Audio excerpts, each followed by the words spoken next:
Hello, it is I, Rasko, of the Rasko and Disco Beer Review, and I'm with... Jaega Wise. Hello, where are we? We are at Welcome Brewery, which is in Eaststowe, East London. Oh, trendy East London. Trendy East London, yeah. Well, that's good that you mentioned that, because that fills into what I want to be talking to you about.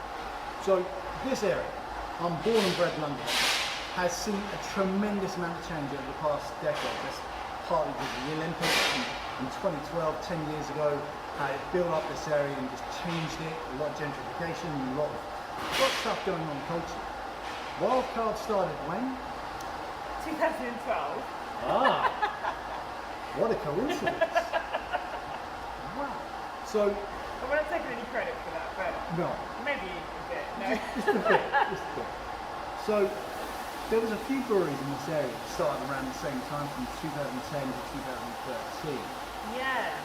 What is going on, like, I guess I want to say culture, in this area to like feed into making a lot of breweries? Because this area is brewery, I want to say packed, but there's a lot going on.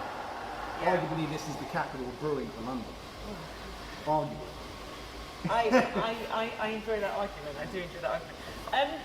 I think what's really interesting, the reason why I moved here personally is, so Walthamstow is a really great transport link on the Victoria line.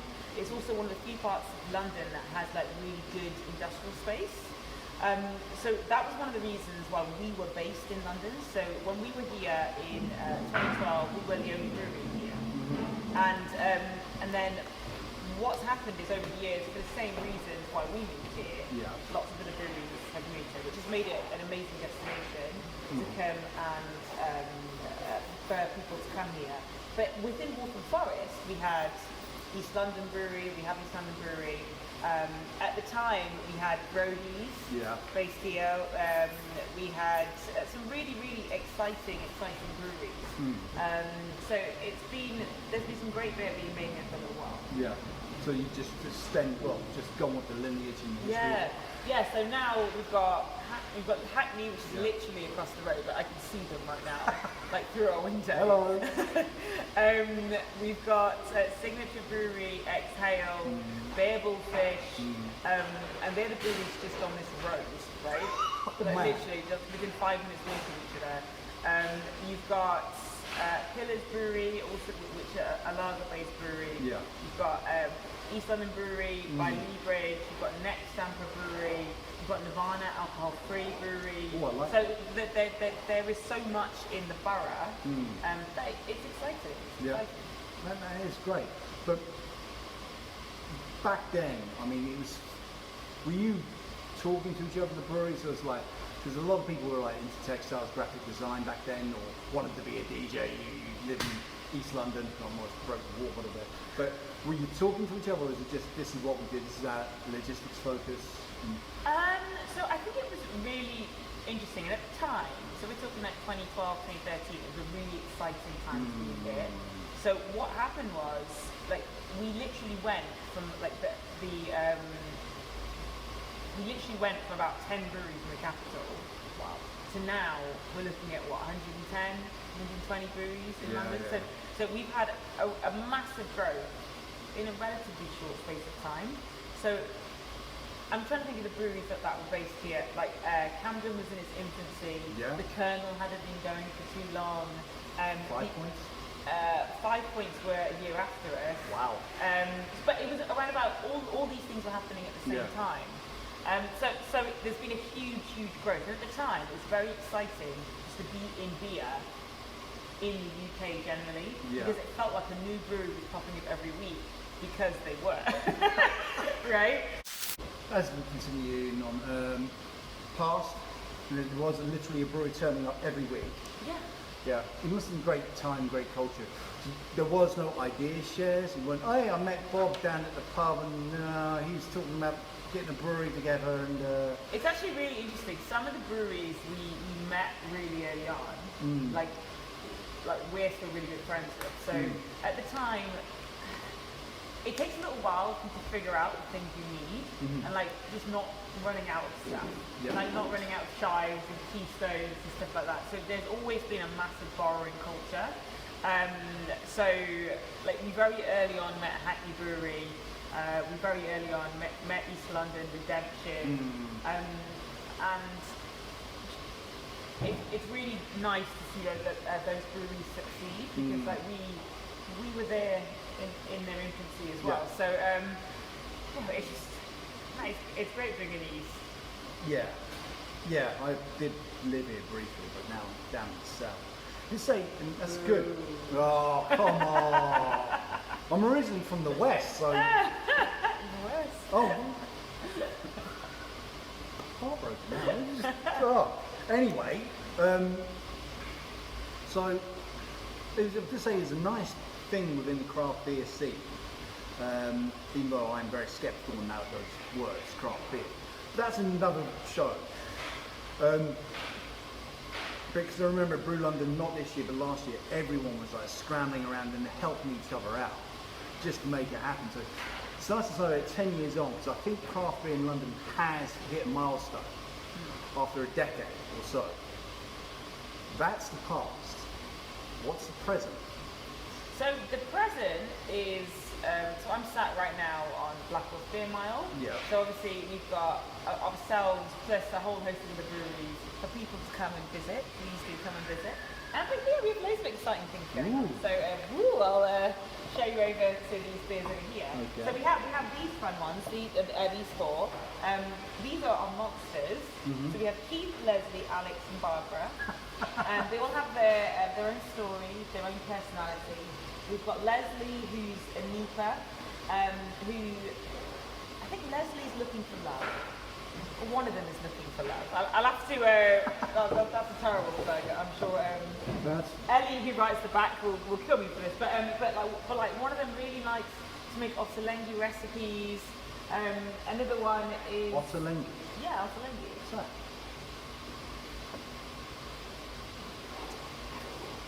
It's like the height of like the Guardian newspaper recipe. There's always enough ottolenghi recipe that's going to be. It's going to use some ingredients you can only buy in. The East London. Yeah. Some East London. Or organic shop. Yeah. Independent, of course. Independent, of course. So anyway, it's a bit of a caricature, and they're just really, really fun. And there's an espresso stout, a New England pale ale, and a session IPA, and we're continuing on with this trend of releasing a trio or quad of beers every month, each with their own story, and that works together as a group. Does that make sense? No. So hopefully people, not just one by one, will want to get the collection.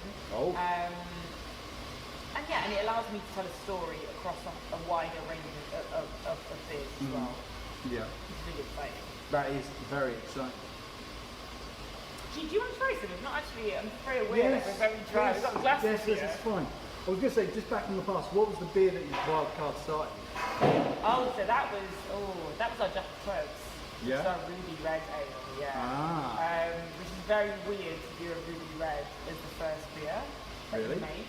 I think we should crack open the espresso stout. Crack it open. Because now you've got me thinking along darker climes, you may as well go there. Thank you. But yes, so I mean, I think it's been really, really interesting what's been happening over the last few months. Really, I released the book. It came out in May, so late May. It's called Wild Brews. Please purchase it if you can. Yes, please purchase. Jaega mentioned this before in the last interview that I had with it. Here in a brewery. We're in a brewery. I think it's happening. You mentioned this, so this is the present and the future. You're doing a talk of this in Leighton next week. By the time this comes out, that should be tomorrow, if I get this right.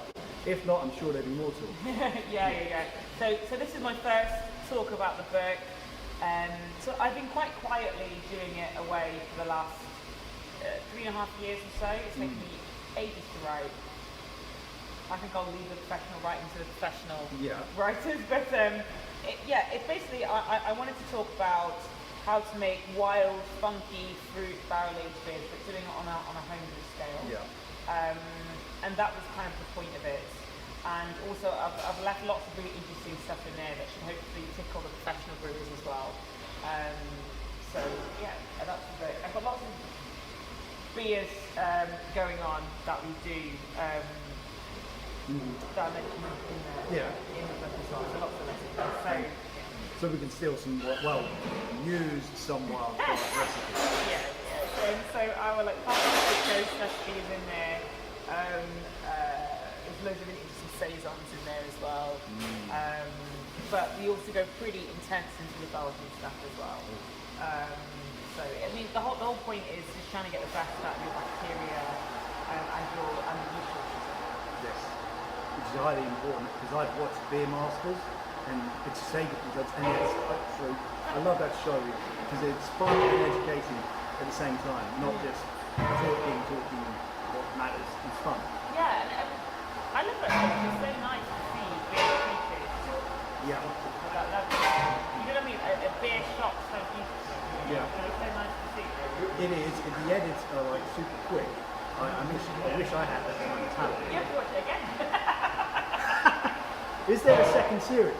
Oh, to be honest with you, I don't know. I've only done the last series of it. So I don't know. But anyway.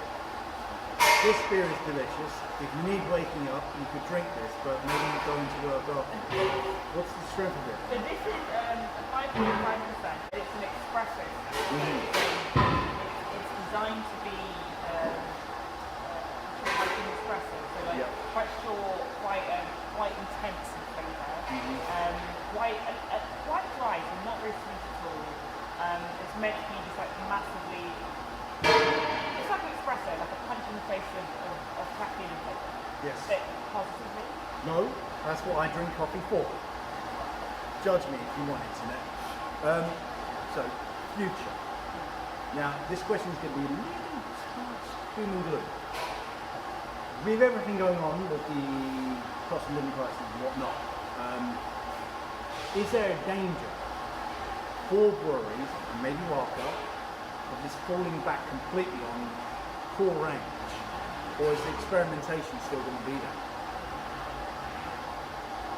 That's a really interesting question. So I think at the moment people have it really touched. We've seen it across the whole market. We've seen breweries failing, bottle shops failing, we're seeing distributors. Even this week we had a big distributor go on the wayside. So I think caution is probably to be advised. I mean, I can't really speak for others, but I can see some of the motivations that we're putting in place in order to kind of foolproof our future, if that makes sense. But you certainly won't be seeing any less relief in terms of range of beers. What we're seeing is customers being willing to pay that a bit more for choice and quality. So we're not seeing like a big drop like in our website or anything like that. So it's good for us. So far we're okay, but certainly I'm making mitigations. I'm sure lots of the breweries across breweries, bottle shop distributors are as well. Fantastic. For all the viewers out there, I regularly say this: drink quality, not quantity. That will help if you're a beer lover. If you're a beer lover enthusiast, just to get the message across. Jaega, I'm pretty much done. Is there anything else you want to talk about? What is this big bottle you've got here? This is actually it's actually one of the beers from the book.